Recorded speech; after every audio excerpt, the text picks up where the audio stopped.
ఇదే ఒక ఎజెండాగా తను తీసుకొని ఈ సంవత్సర కాలంలోనే కూడా రాష్ట్ర ప్రభుత్వంలో ముఖ్యంగా మన ఆంధ్రప్రదేశ్ రాష్ట్రంలో శాంతి భద్రతల మీద విఘాతం కలిగించాలని చెప్పి ఒక కుట్రపూరితంగా పనిచేయడం అనేది మనం చూస్తున్నాం. ఫర్ ఎగ్జాంపుల్ ఈ రోజు సంఘటన లాస్ట్ టైం మనం చూసుకున్నాము. హెలికాప్టర్లో అక్కడ అనంతపురంలోనే దిగి అక్కడ హెలికాప్టర్లో ఏదో ఇన్సిడెంట్ జరిగిందని అదొక రచ్చ చేయటం. అదేవిధంగా మొన్న రీసెంట్గా పొదిలి వెళ్ళి పొగాకు రైతులను పరామర్శిస్తున్నానని చెప్పి అక్కడ ఒక సీన్ క్రియేట్ చేయటం, ఆఖరికి పోలీసుల మీద మహిళల మీద కూడా రాళ్ళు రువే పరిస్థితి కనిపించడం. ఈరోజు మళ్ళీ తిరిగి ఒక బెట్టింగ్లోని అంటే అతను తాలూకా ఎక్కువగా ప్రమోట్ చేయడం వల్ల మళ్ళీ 24లోని కూడా వైఎస్ఆర్సీపీ గవర్నమెంట్ వచ్చేస్తుందని అనేకమైన సర్వేలు చూపించడం వల్ల వాళ్ళ కార్యకర్తలే సుమారుగా 10 కోట్ల వరకు బెట్టింగ్లు కట్టుకొని ఆ బెట్టింగ్లో డబ్బులు అప్పులు పాలైపోయి అవి తీర్చుకోలేక ఆత్మహత్య చేసుకుంటే దాన్ని కూడా పోలీసుల మీదకి నెట్టే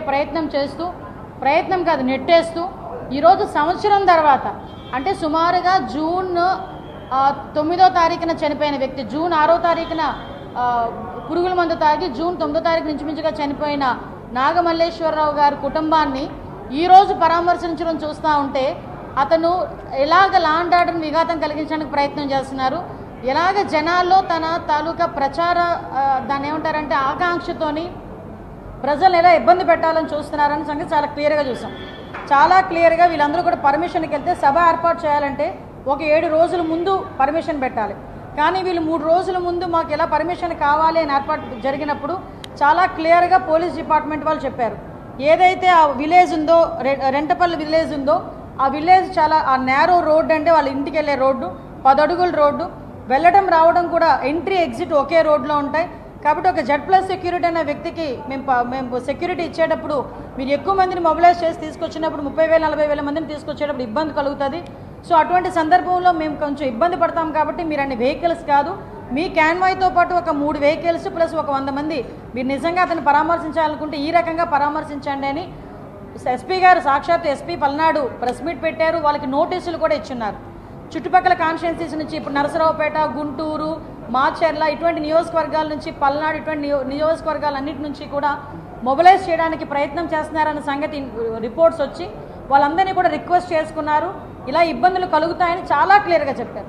అయినప్పటికీ కూడా అతను స్టార్ట్ అవ్వడం ఇంచుమించుగా ఒక 10:30 ఆ టైంకి స్టార్ట్ అయితే ఎత్తి కొడితే 80 కిలోమీటర్లు, ఒక 2 hours వేసుకున్న 2 hours అవుతుంది. కానీ ఆ విలేజ్ వెళ్ళేదానికి కావాలని దారి పొడుగున వాళ్ళ కార్యకర్తల్ని పెట్టుకొని అంటే అతను బల నిరూపణకు చూసుకోవడానికి దాని మధ్యలో ఒక ఫ్లెక్సీస్ కూడా, ఆ ఫ్లెక్సీస్ కూడా మీరు ఒకసారి అబ్జర్వ్ చేస్తే ఒకడు పెడతాడు రపా కోసేస్తామంటాడు, ఒకడు ఫ్లెక్సీ పట్టుకుంటాడు, ఒకడు ఇంకోటి అంటాడు పల్నాడు నుంచి స్టార్ట్ అవుతుంది రాజారెడ్డి రాజ్యాంగం అని చెప్పి ఒకడు పట్టుకుంటాడు, ఇంకొకడు వచ్చి మాట్లాడతాడు ఈ రోజుతో మీకు అయిపోయింది మాకు టైం వస్తుంది మేము నరికేస్తామంటాడు ఇంకొకడు.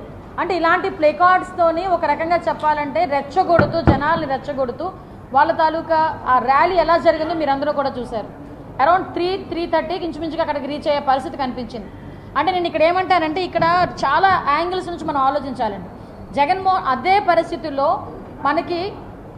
మనకి గుంటూరు జిల్లాకి సంబంధించి మనకి పత్తిపాడు కాన్స్టిట్యున్సీకి సంబంధించిన సింగయ్య అని ఒక వ్యక్తి, అతను ప్లంబర్, అతని వ్యక్తి జగన్మోహన్ రెడ్డి వాళ్ళ పార్టీ కార్యకర్త సింపథైజర్. అతను ఆ ర్యాలీలో పాల్గొని ఒక వెహికల్ హిట్ ఇచ్చేస్తే ఆ వెహికల్లో కూడా ఆపలేదు సరికదా, అతన్ని పక్కకి లాగేసే పరిస్థితి. అక్కడ మా డిపార్ట్మెంట్ వాళ్ళు చూసి 108 ఎక్కించి జీజీహెచ్కి అక్కడ గుంటూరు హాస్పిటల్ గవర్నమెంట్ హాస్పిటల్కి తీసుకెళ్తే అక్కడికి వెళ్ళిన తర్వాత చనిపోయిన పరిస్థితి. అంటే ఇక్కడ ఒక్క విషయం మాట్లాడుతున్నానండి. సంవత్సరం ముందు చనిపోయిన నాగమల్లేశ్వరరావుని పరామర్శించడానికి వెళ్తూ అప్పటికప్పుడు అతని క్యాన్వాయ్ గుద్దిన ఒక దళితుడికి చనిపోతే కనీసం దాని మీద ఖండించిన పరిస్థితి కాదు కదా, కనీసం పరామర్శిస్తున్నట్టు కానీ దాని మీద ఎటువంటి ఒక వాయిస్ కూడా రాలేని పరిస్థితి. కనీసం క్యాన్వాయ్ ఆపలేదు. అరే సంవత్సరం ముందు చనిపోయిన వ్యక్తిని